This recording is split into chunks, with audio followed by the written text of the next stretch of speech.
For Myanmar, it has been an uphill struggle to overcome the ongoing civil wars and military dictatorship over the years. Aung San Suu Kyi, who spent 15 years under house arrest, was overwhelmingly elected as leader, and for a time there was peace. Myanmar has, until now, remained isolated from the rest of the world for over 40 years, and was a refreshingly unique place. But in 2021, the Myanmar military had staged another insurgency and carried out a brutal nationwide crackdown on millions of people.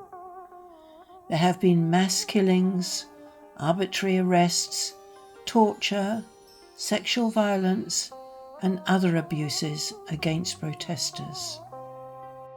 I was lucky enough to visit Myanmar when there wasn't any insurgency, and realised that although one of the poorest nations in Southeast Asia, suffering from decades of stagnation and mismanagement, the people have an indomitable human spirit that keeps them rising from the ashes, and daily life is pretty much like being in a time capsule.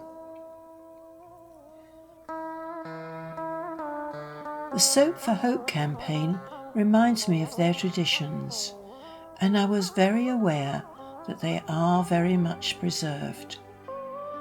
One of the first things you observe is the ubiquity of thanaka.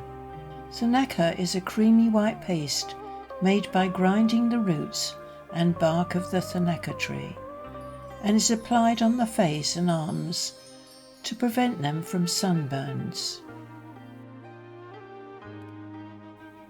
You will also see a great deal of the longi, the traditional dress of Myanmar, worn by literally everyone in the country, old, young, men and women. It's a long piece of cloth that goes all the way down to the ankles, wrapped around the waist and tied securely by a knot.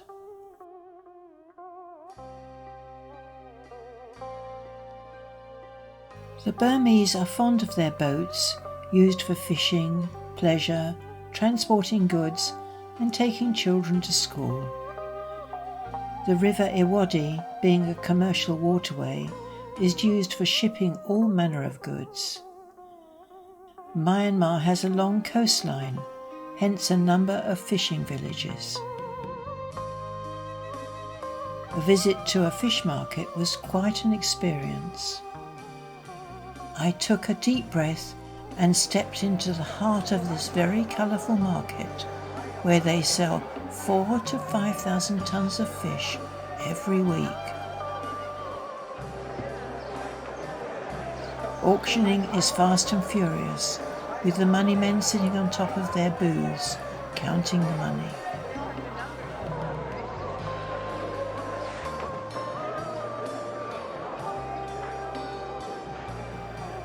Fish is found in most Burmese kitchens, as it's a vital ingredient in their favourite morning dish, a fish noodle soup.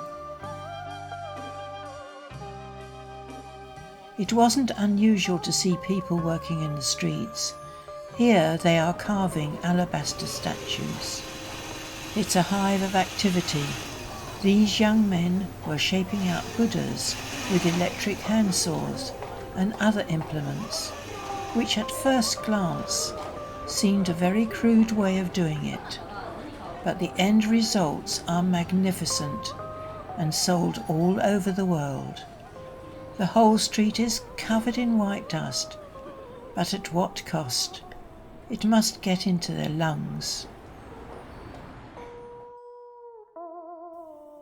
Rubber has, in the past, played an important part to the country, having experienced a rapid growth in the production of natural rubber. Unfortunately for the rubber plantations, large swathes of land were taken from farming communities by the military, so many of its people are not benefiting. However, Rubber trees are still being tapped for latex by the local farmers, and this rubber band outlet uses local latex. After going through various different processes, piles and piles of brightly coloured bands are produced.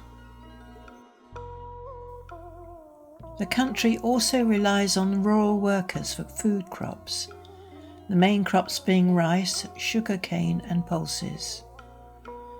Men and women can be seen hard at work in the fields, and there is always a foreman keeping the workers in check. Lake Inle is the second largest lake in Myanmar, where all the buildings are on stilts. All these weaving machines are housed in stilted buildings, and this is where the very fine lotus cloth is made, from lotus plant fibres, which are grown in abundance on the lake.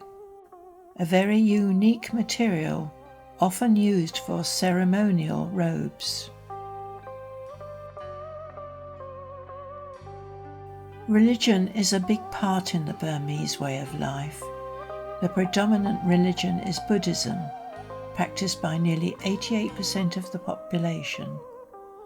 Monks and nuns are highly revered by the people of Myanmar and play an important part within the community as they give homes and education to children. Poor families are grateful to the monks and nuns as it gives their children an economic and social status, and if they decide to make their own way in life, it gives them a good grounding.